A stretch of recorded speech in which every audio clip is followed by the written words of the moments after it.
Graça e paz da parte de nosso Senhor e Salvador Jesus Cristo esteja com cada um irmão e irmã nessa noite. Amém? Glória a Deus. Estamos juntos mais um domingo para celebrarmos o nome do Senhor.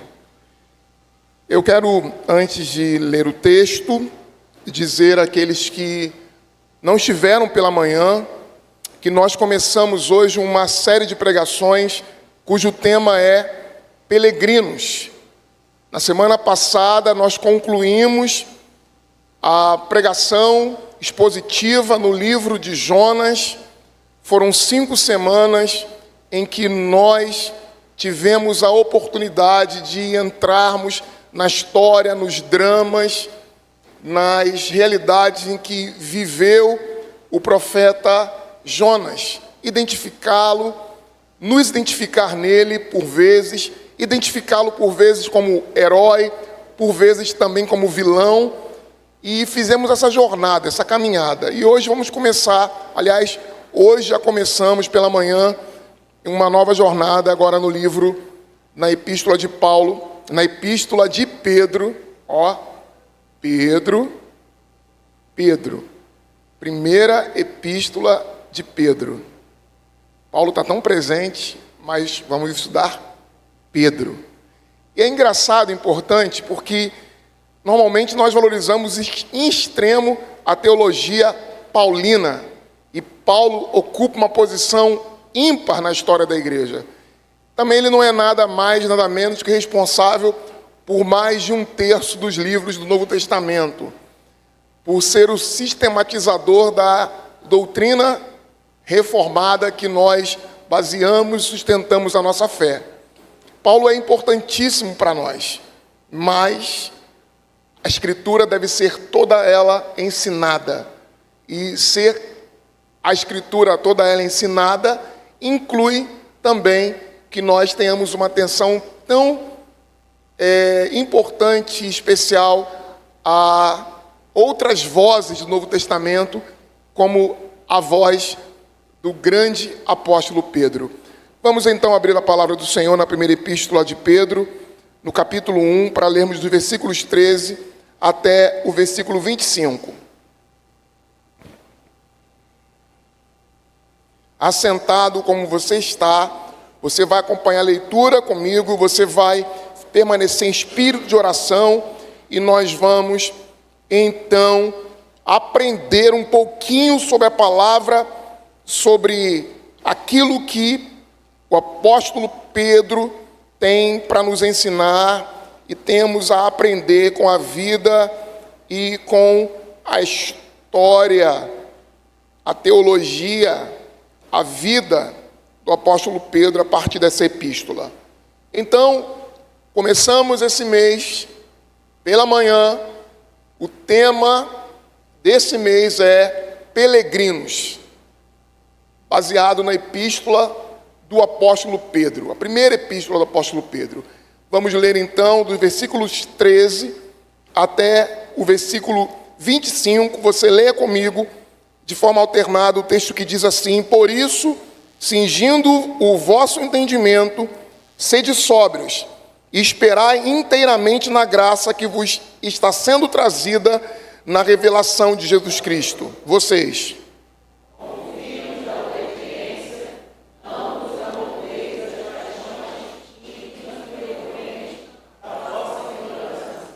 Pelo contrário, segundo é santo aquele que vos chamou, tornai-vos santo também vós mesmos em todo o vosso procedimento.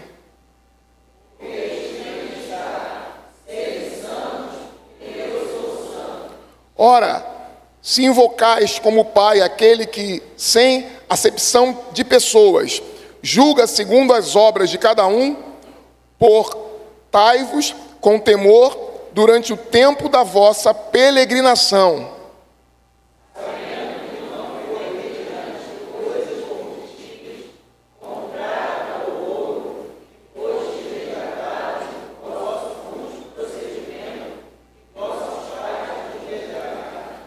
Mas pelo precioso sangue, como de cordeiro sem defeito e sem mácula, o sangue de Cristo,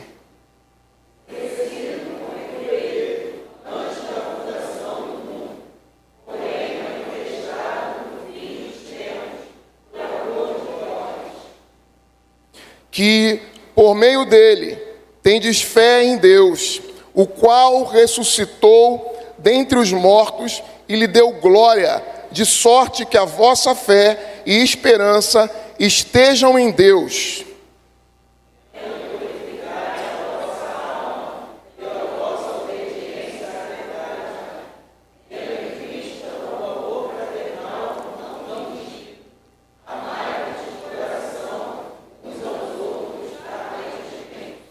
Pois fostes regenerados, não de semente corruptível, mas de incorruptível, mediante a palavra de Deus, a qual vive e é permanente.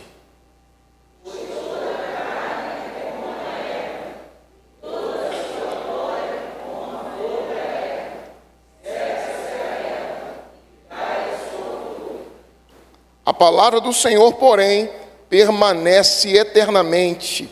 Ora, esta é a palavra que vos foi evangelizada, palavra do Senhor. Amém. Pai, mais uma vez, assim como teu servo aqui, ao consagrar os dízimos, já intercedeu para que nós pudéssemos falar da tua parte. Mais uma vez, Senhor, nos dirigimos ao teu trono de graça, para implorar, Senhor, a tua misericórdia. Nós sabemos das nossas limitações, que são imensas, mas nós confiamos na graça do Senhor. Nós confiamos que o Senhor é um Deus fiel, que vai falar ao seu povo nessa noite, que vai transmitir a sua palavra nessa noite. Por isso te rogamos a presença poderosa do teu Espírito, em nome de Jesus. Amém. Peregrinos chamados à santidade. Peregrinos chamados à santidade.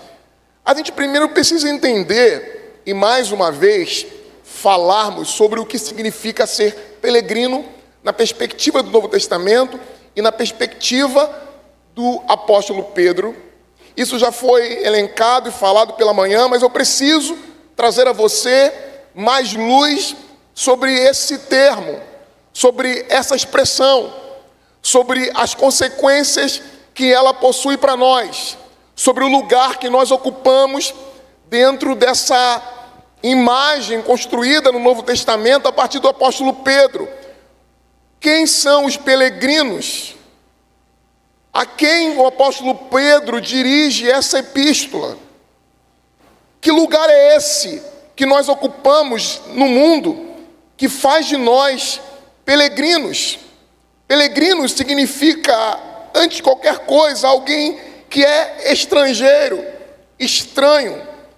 Peregrino é um forasteiro, alguém que mora no lugar, mas esse lugar não lhe pertence. Peregrino é alguém que está enraizado numa terra, mas essa terra não é sua. Peregrino é alguém que ora pela cidade, vive na cidade, compra na cidade, sustenta-se da cidade, vive e enraizou-se nessa cidade, mas a cidade não é a sua cidade definitiva. Peregrinos são os que estão em movimento.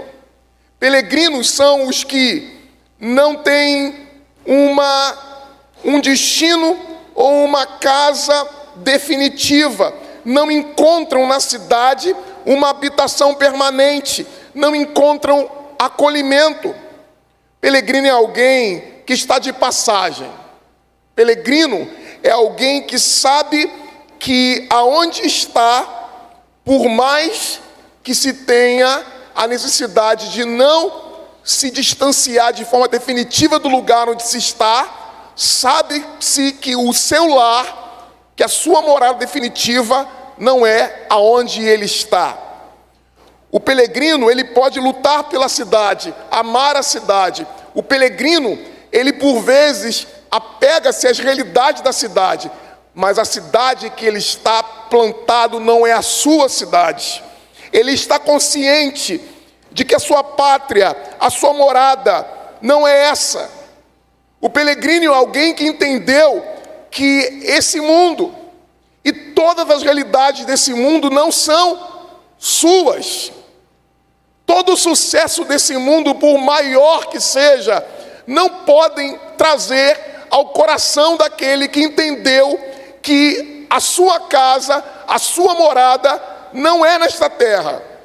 Peregrino é, então, alguém que não tem lar, que não tem morada.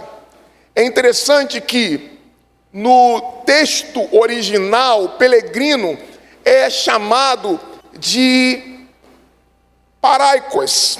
Paraikos.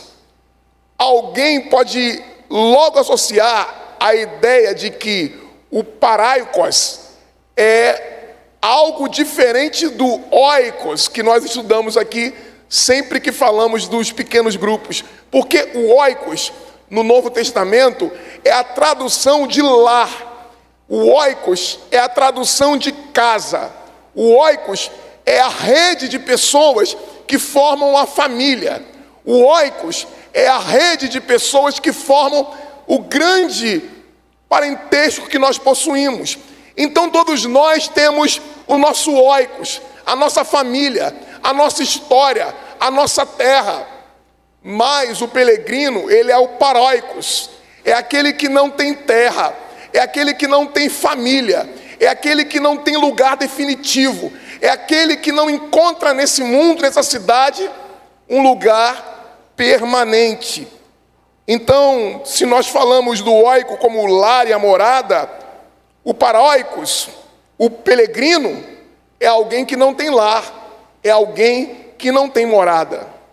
E é esse grupo que o apóstolo Pedro está dirigindo a sua palavra.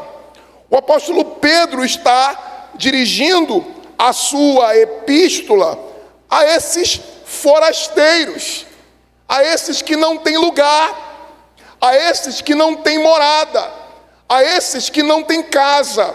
E o mais importante de tudo é que, ao começarmos uma série de pregações sobre peregrinos, nós vamos começar a nos identificar com esses que não têm lar, que não têm casa. Isso não é apenas um aspecto espiritual. Também os peregrinos do Novo Testamento são os que não encontram socialmente, que não encontram politicamente, etnicamente um lugar para si. Então, os primeiros cristãos são todos eles peregrinos, porque não encontram nessa cidade, por mais leais que eles sejam à cidade, não encontram nela um lar, uma casa. Assim nós vamos perceber que podemos nos identificar com esses peregrinos, porque também nós, apesar de vivermos a cidade, amarmos a cidade, orarmos pela cidade, compreendermos as nossas raízes, o nosso oikos, a nossa casa, mas nós sabemos, em definitivo, que esta casa, que esta cidade não é a nossa cidade, em definitivo, o nosso lar, em definitivo, não é esse lugar. E é preciso que nós comecemos a pensar sobre isso. Por quê? Porque esses que não pertencem a esse lugar, esses peregrinos que não pertencem a essa cidade, nós que não pertencemos a esse mundo, somos chamados a um comprometimento que o apóstolo Pedro, a partir do versículo 13 até o versículo 25, chama os peregrinos à santidade. Se nós não pertencemos a essa cidade, se nós não pertencemos a esse lar, nós precisamos agir e viver de acordo com a cidade e o lar que pertencemos, que é a esfera do lar, da cidade, da terra, que é a em que o próprio Cristo habita e que também nós habitaremos. Mas eu quero, antes de entrarmos no texto, falar um pouquinho do apóstolo Pedro.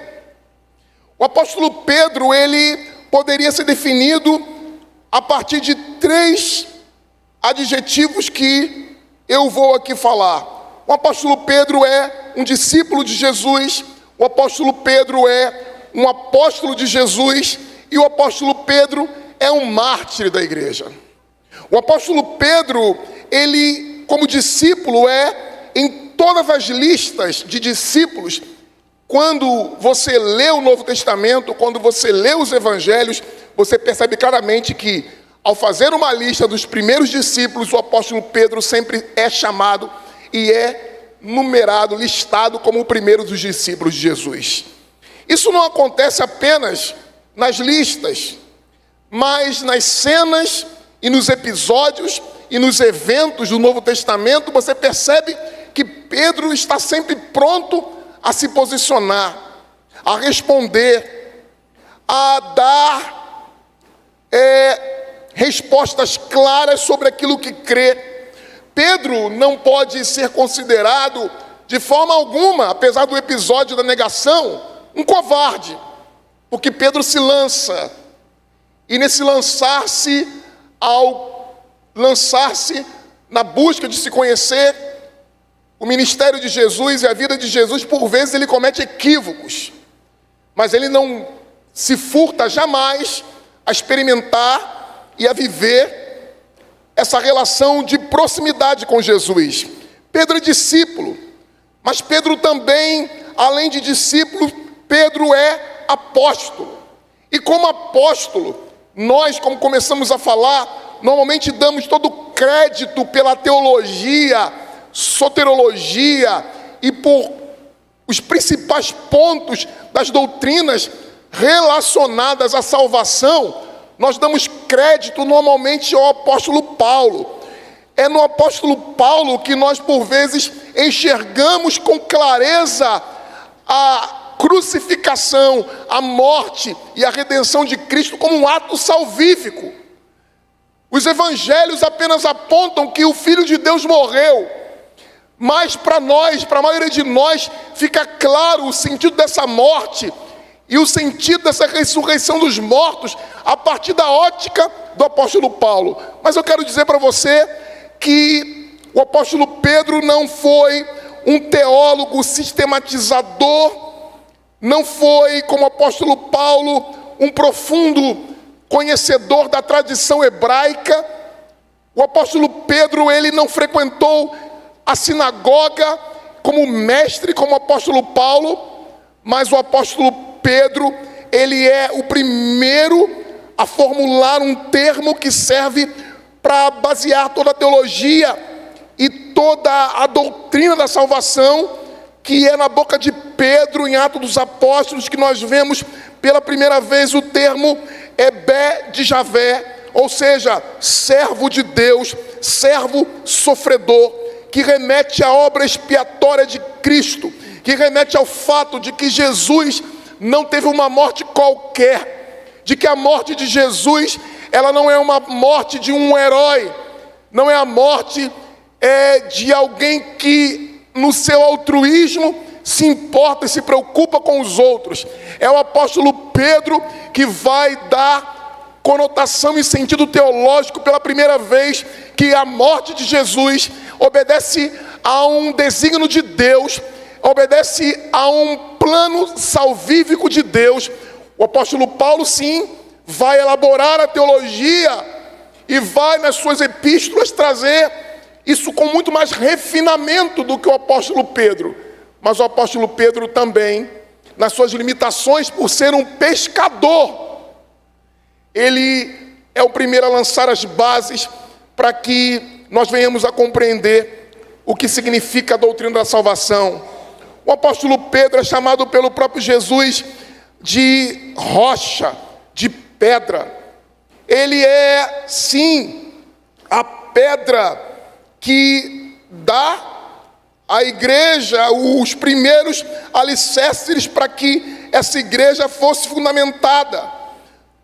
O próprio apóstolo Paulo, na epístola aos Efésios, diz que aos apóstolos foi dada uma função que é irrepetível, porque aos apóstolos, e Pedro está entre eles, e Pedro é o primeiro deles, foi dado a eles ser o fundamento. Os apóstolos são o fundamento da igreja.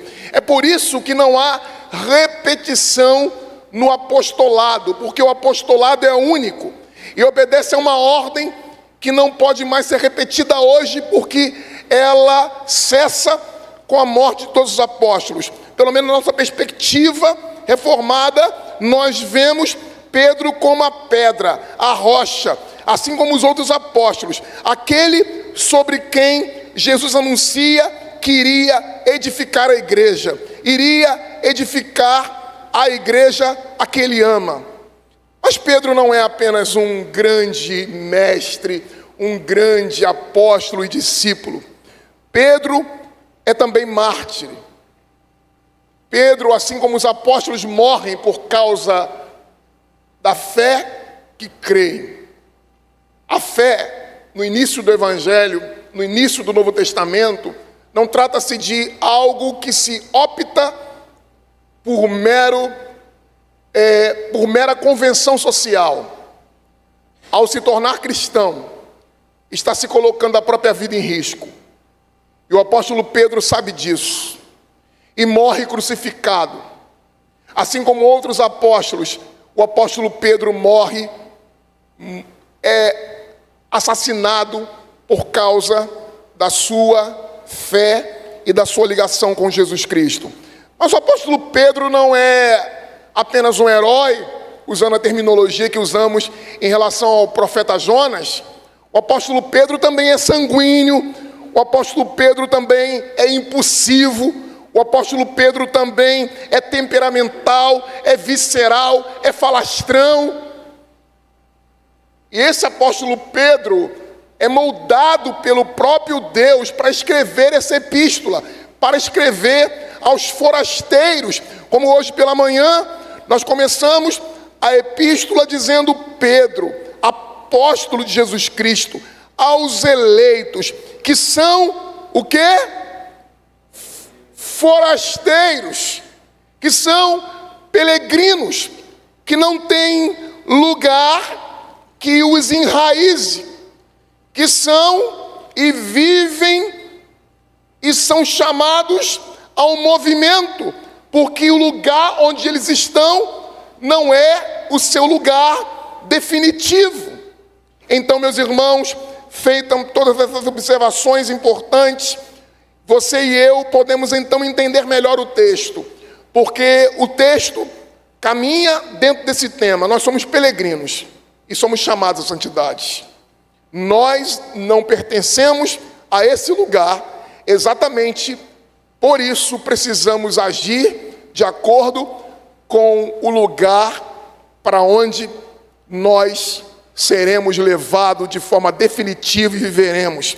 É por isso que o apóstolo Pedro, a partir do versículo 13, ele diz: olha, por isso, cingindo o vosso entendimento, sede sóbrios, esperai inteiramente na graça que vos está trazida na revelação de Jesus Cristo.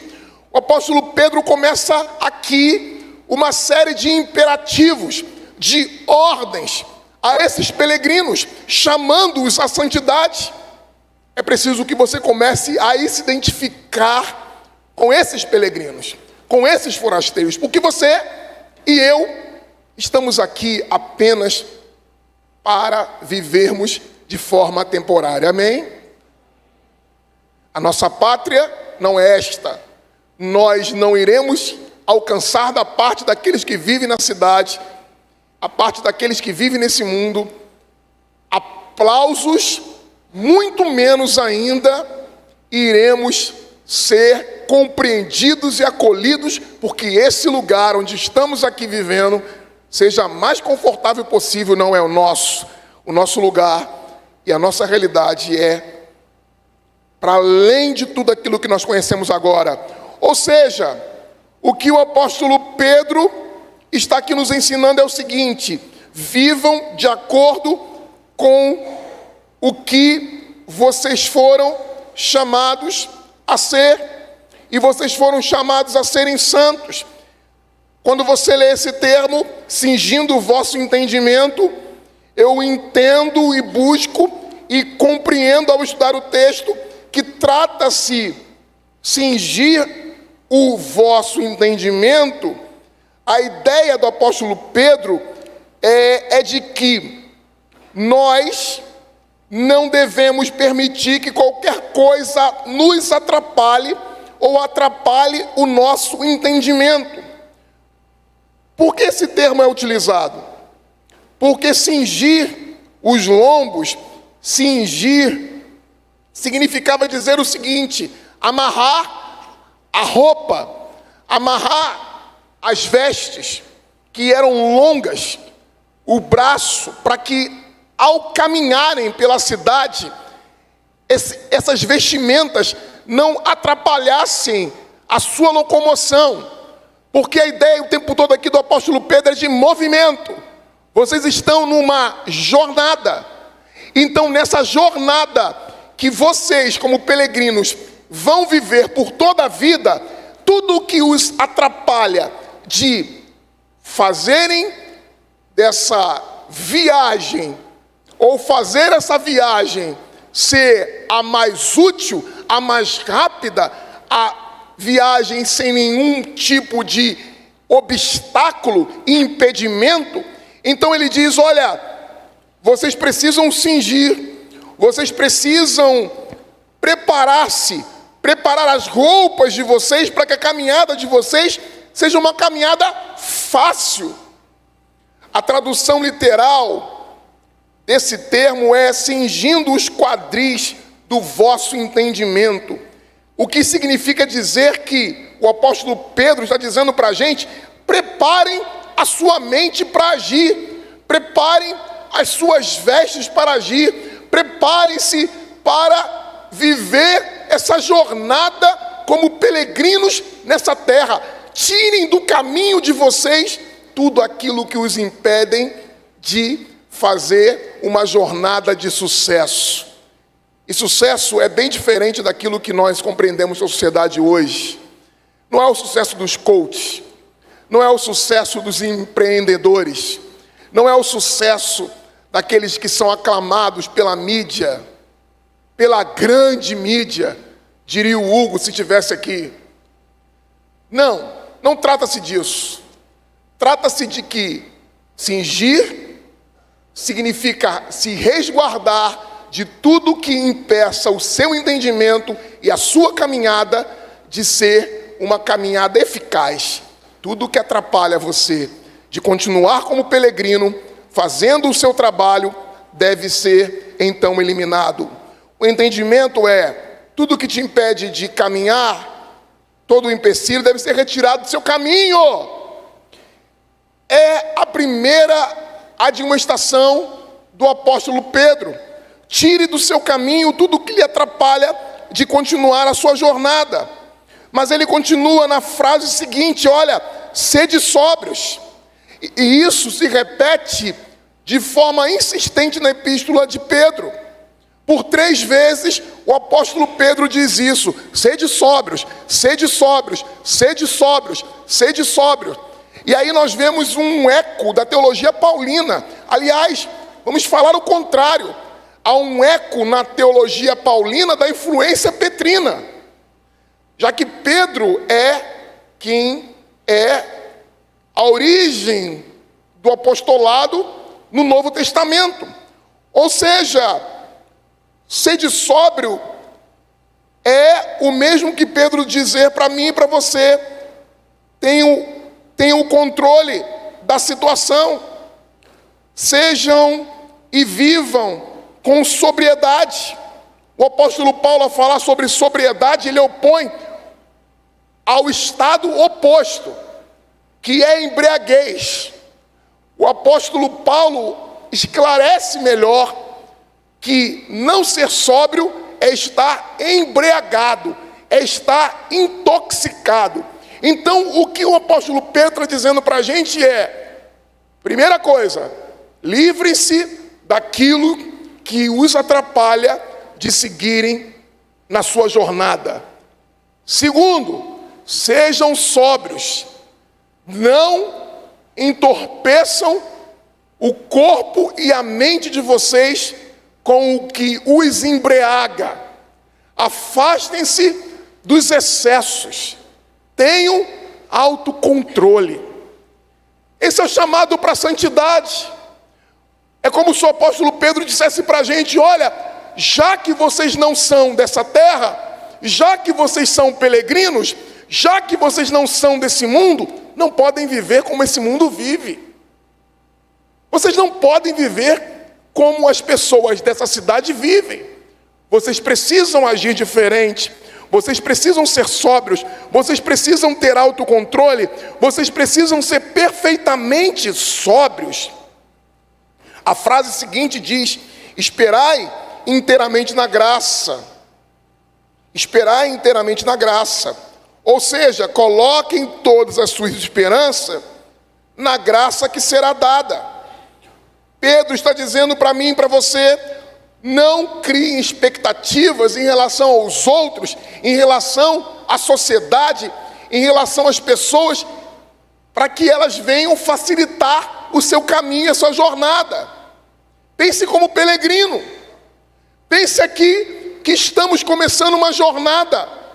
Pense como no livro O Peregrino, que nós vamos fazer uma viagem a fim de chegar no final à pátria celestial. O livro Peregrino, ele é o segundo livro mais vendido do mundo depois da Bíblia. E ele relata a história daquele que vai fazer uma viagem até chegar à pátria celestial. E vários são os obstáculos que ele vai ter que enfrentar até que ele chegue ao seu objetivo final, ao seu ponto de chegada, à estação final. Cada estação e cada realidade impõe para nós dificuldades. Então o que o apóstolo Pedro está dizendo: esperai inteiramente da graça de Deus. Espere apenas da graça de Deus. E ele continua dizendo: trazida na revelação de Jesus Cristo. Ele que concede a plena salvação. Jesus, por meio dele nós somos livres e libertos do pecado. Por meio de Jesus, há a glorificação do nosso corpo e da nossa alma. Por meio de Jesus, nós conseguimos vencer a todas as realidades que se impõem a nós e que vão tentar nos destruir e nos atrapalhar na nossa jornada. Peregrinos estão em movimento. Peregrinos sabem que o seu destino não é aonde eles estão. Peregrinos permanecem em alerta, porque sabem que a sua pátria é uma meta. Peregrinos não criam ilusões com esse mundo, porque sabem que esse mundo está debaixo da autoridade de Satanás e que ele organiza todo um sistema contra nós e que deseja nos destruir. Peregrinos sabem que, a despeito das suas fragilidades e fraquezas, a única coisa que os garante que irão chegar ao final da sua jornada é a graça de Deus por meio de Jesus Cristo, o nosso Senhor e Salvador. 3 coisas a partir do versículo de número 14 são importantes para nós percebermos nesses imperativos que são agora colocados. Primeiro, porque o apóstolo Pedro, ele faz primeiro uma advertência, depois uma exortação e depois uma confirmação. Qual é a advertência? Acompanhe comigo no texto. Versículo 14, ele diz o seguinte: como filhos da obediência, não vos moldeis as paixões que tinhas anteriormente na vossa ignorância. Então, o apóstolo Pedro faz uma advertência para nós, que é a seguinte: não tomem forma, não submetam-se, não se acomodem, não hajam de acordo com as paixões deste mundo. Eu não sei se você identifica aqui o apóstolo Paulo mais uma vez, no texto de Romanos capítulo 12, quando ele diz: e não vos conformeis com este século. E não vos conformeis com este século. Mas ele nos propõe uma renovação da mente. Então ambos conversam, porque o texto não é de Pedro e não é de Paulo. O texto é a escritura bíblica, a palavra de Deus, inerrante, infalível e eficaz em tudo aquilo que ela nos diz. Então não importa se da boca de Paulo ou da boca de Pedro, nós temos um manual que é as Sagradas Escrituras, que é a regra de fé e de prática para a nossa vida, que nos dá uma direção muito clara de que nós, como filhos da obediência, diz o apóstolo Pedro, olha, não se moldem às paixões, não se moldem aos encantos desse século, não se moldem aos fascínios desse século, não se moldem às paixões desse mundo. Nós, como forasteiros, nós, como peregrinos, precisamos saber que esse mundo apenas nos traz ilusões. Não escute o canto da sereia. Não seja iludido pelas propostas de felicidade imediata. Não acredite no prazer que não produz vida permanente. Não vá em busca de uma vida que não é a sua. Não crie expectativas de que você vai começar tudo de novo e vai viver a vida que você quer e irá ser feliz sem Deus.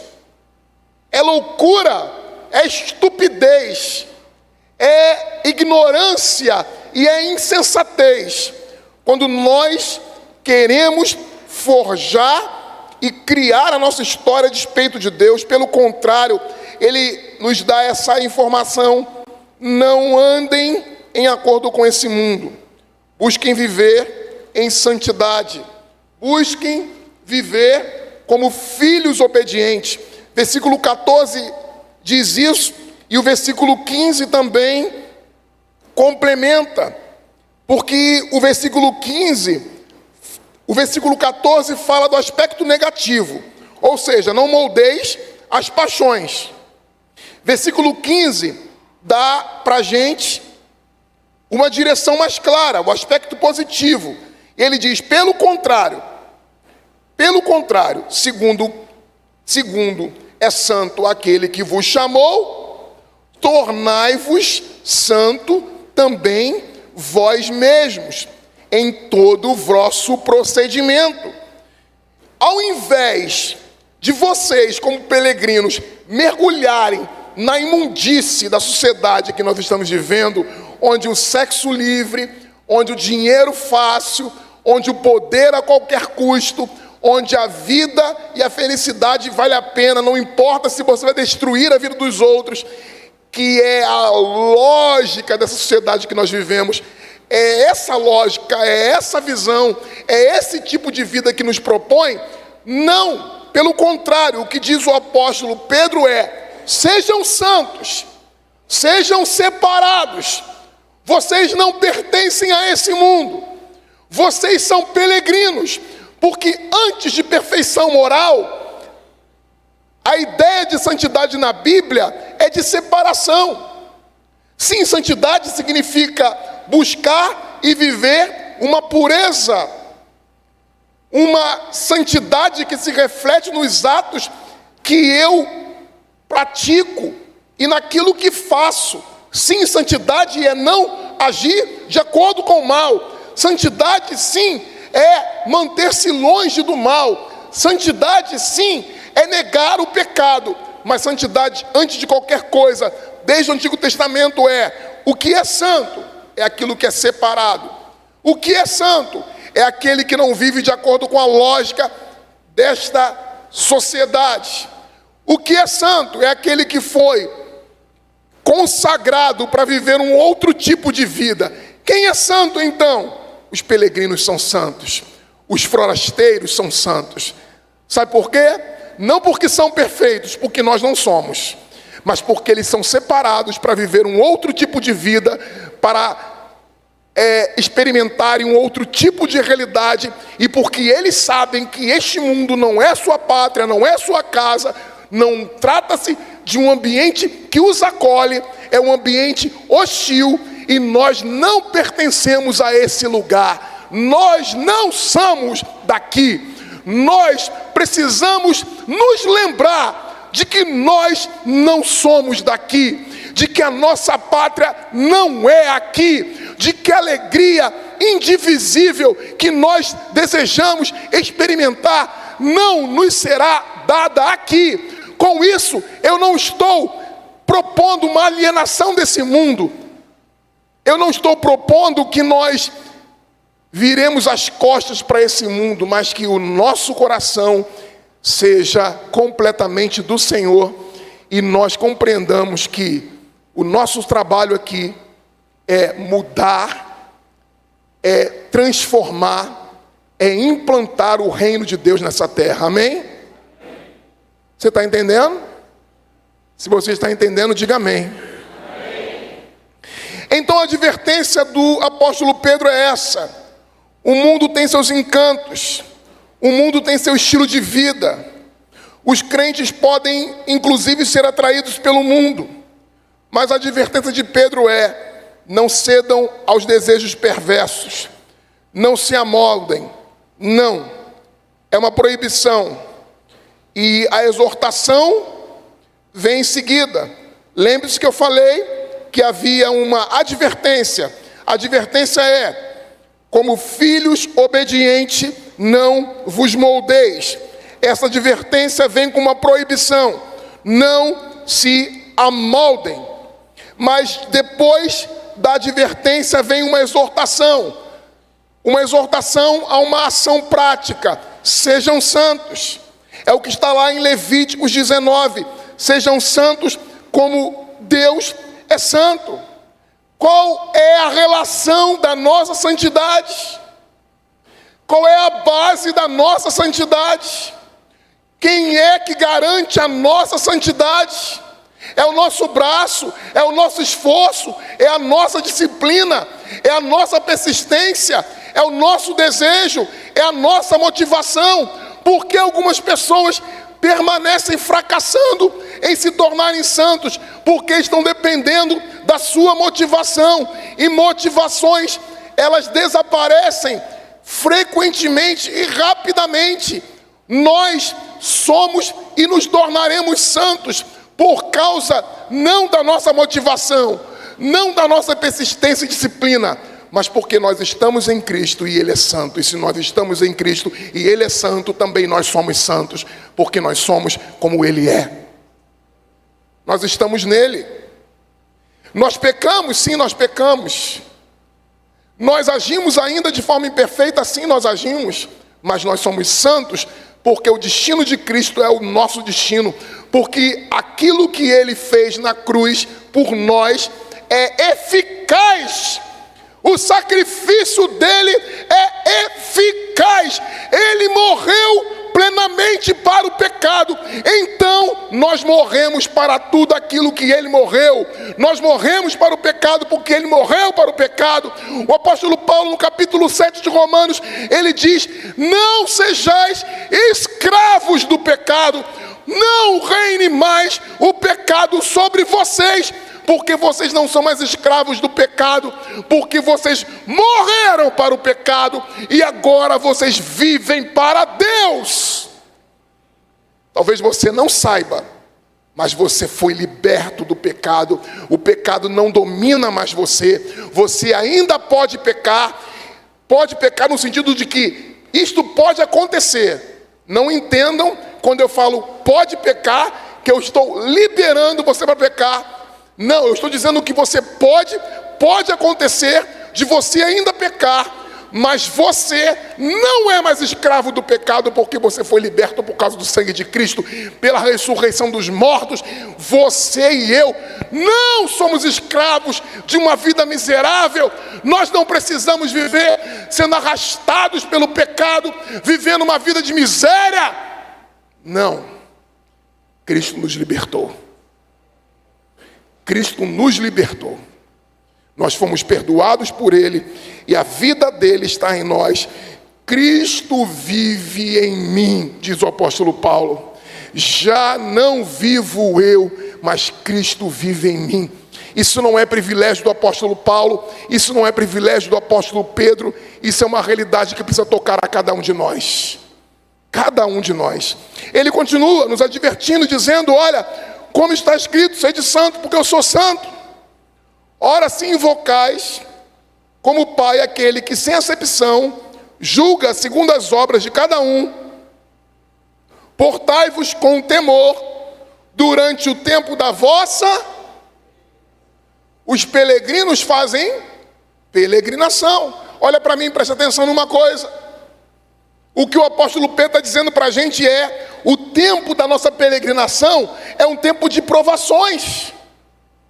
O tempo da nossa peregrinação é um tempo de recebemos ataques.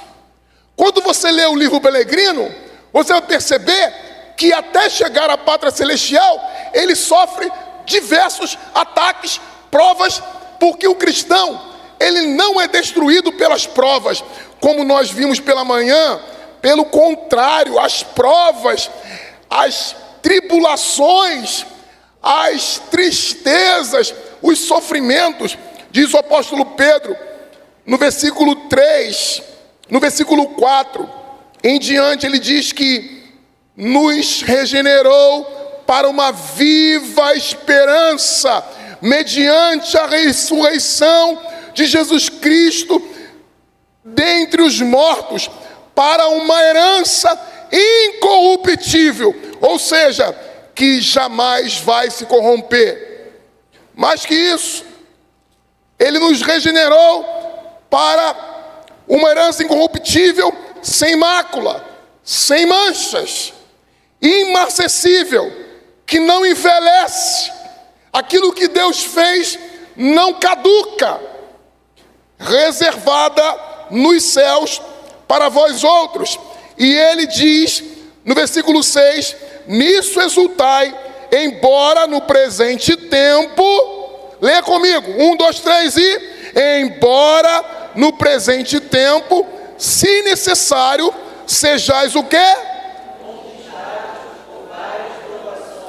Contristado por várias tribulações, se for necessário, assim, e ele usa o exemplo do versículo 7, dizendo o seguinte: para que, uma vez confirmado o valor da vossa fé, muito mais preciosa do que o ouro perecível, mesmo apurado por fogo, redunde em louvor e glória e honra na revelação de Jesus Cristo. Está dizendo para a gente o seguinte: assim como o ouro, para provar que é ouro mesmo, tem que ser derretido.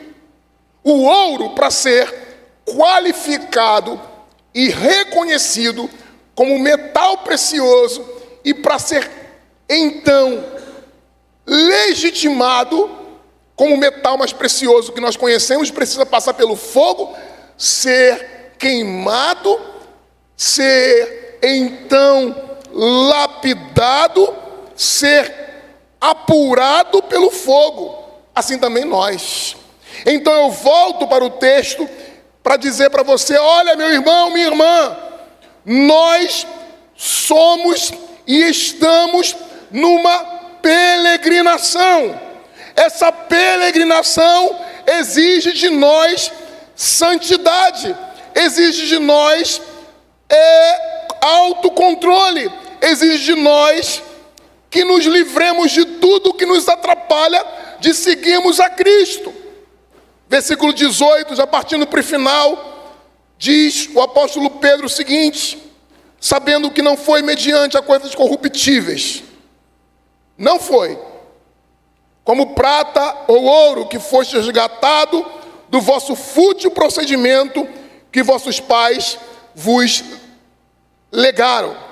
Se por um lado ele fala da importância de ser depurado, assim como o ouro também, aqui ele volta para dizer o seguinte: a salvação que vocês receberam é mais preciosa do que qualquer metal, do que qualquer outra coisa. Pense também no aspecto social que a peregrinação representava para os judeus e para os cristãos. Eles não eram apenas excluídos no aspecto religioso, eles eram perseguidos pelo Império Romano, eles eram atacados pela sinagoga, eles eram tratados como escórias, eles eram tratados como delinquentes, como traidores do Império Romano. Eles eram vistos como ameaça ao Estado e à paz que se havia sido conquistada. E o que está sendo dito é o seguinte, que mesmo assim, vocês podem considerar que o preço de vocês é tão alto, e o preço da vida de vocês é tão alto, que foi o sangue de Cristo que vos deu, e que vos deu a salvação, e esse sangue de Cristo vertido na cruz é mais precioso do que o ouro, do que a prata. Você pode dizer amém? Vocês foram comprados pelo sangue de Cristo, e o sangue de Cristo é mais precioso que qualquer outra coisa que você busque nessa terra. Se você está buscando nessa terra lugar, posição, felicidade, dinheiro, sexo à vontade, bebida, escárnio, nessa vida, achando que isso será felicidade para você, você não entendeu nada do que é felicidade e do que é o prazer definitivo, porque somente em Jesus Cristo você encontrará isso. Diga amém se você crê nisso. Amém. É o que nós cremos. Eu termino dizendo que é pelo precioso sangue de Cristo, sem defeito, sem mácula, conhecido com efeito antes da fundação do mundo, porém manifestado no fim dos tempos por amor de vós. É pelo esse sangue, é por meio da ressurreição de Jesus, versículo 21, que por meio dele tendes fé em Deus, o qual ressuscitou dentre os mortos e lhe deu glória, de sorte que a vossa fé e esperança estejam em Deus. O Deus Santo se apresenta para nós desde o versículo 17 até o versículo 21, nos dando uma confirmação, advertência, exortação e confirmação. Qual é a confirmação? O precioso sangue do Cordeiro, sem defeitos. O sangue de Cristo é quem confirma a nossa fé e confirma quem nós somos, forasteiros sim, mas não abandonados. Peregrinos sim, mas protegidos pelo próprio Deus. O nosso Pai, o nosso juiz, porque o apóstolo Pedro fala no versículo 17, ora se invocais como Pai, aquele que sem acepção de pessoas, julga segundo as obras de cada um.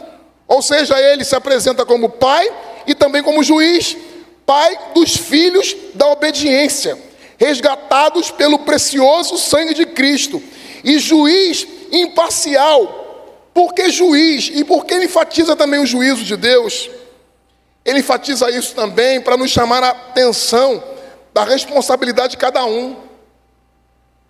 Porque eleição não elimina a responsabilidade. Responsabilidade de cada um de viver segundo as obras de Deus. A vida de cada um de nós deve ser vivida com temor, sem medo, sem religiosidade obsessiva. Devemos viver em absoluta confiança de que Deus nos comprou com o seu sangue e nós confiamos nessa graça de Deus para isso. Os versículos 22 e 25 a 25 arrematam aquilo que foi dito até aqui. Repetem alguns imperativos, nos chamando a uma conduta correspondente à vida que nós agora vivemos em Cristo. Ele diz, tendo purificado a vossa alma, porque todo aquele que é santo tem a sua alma purificada pela vossa obediência à verdade, tendo em vista o amor fraternal. Tudo isso que nós vemos a partir de agora são consequências do que está lá atrás. Vocês foram comprados pelo sangue glorioso de Cristo. Se foi, diga amém. Amém. Vocês foram colocados numa posição de união com Deus, de tal forma que se Jesus morreu por vocês e ressuscitou dos mortos, vocês também ressuscitaram para uma nova vida com Ele. E a vida que vocês agora vivem é não a vida de vocês, mas a vida de Cristo, amém? Amém. Então vocês precisam entender que dos versículos 22 até 25 é para tirar de letra. É para tirar de letra. Pastor, mas eu tenho uma dificuldade de amar as pessoas. Não deveria. Porque você foi comprado pelo sangue de Cristo, você é nova criatura. As coisas velhas já passaram mesmo. Precisa passar. Precisa deixar o velho homem morrer. E se ele quiser novamente acordar, afogue ele, como diz Lutero. Afogue o velho homem nas águas do batismo.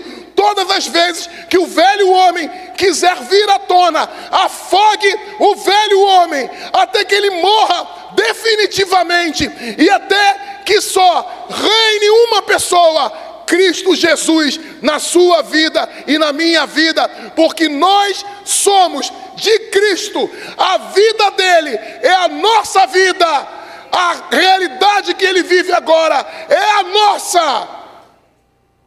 Então purificar a nossa alma é consequência disso. O amor fraternal não fingido, porque não pode amar o outro fingindo. A gente vê tanta coisa errada acontecendo por vezes, mas eu creio que os eleitos de Deus, os santos em Cristo, não vivem assim. Que os eleitos em Deus amam de verdade e não amam com fingimento. Podem sim, por vezes, ter algum tipo de dificuldade com o próximo, mas já aprendeu a perdoar.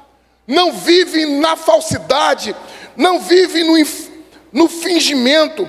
Pelo contrário, o apóstolo Pedro diz: amai-vos de coração, uns aos outros, ardentemente, porque vocês foram regenerados.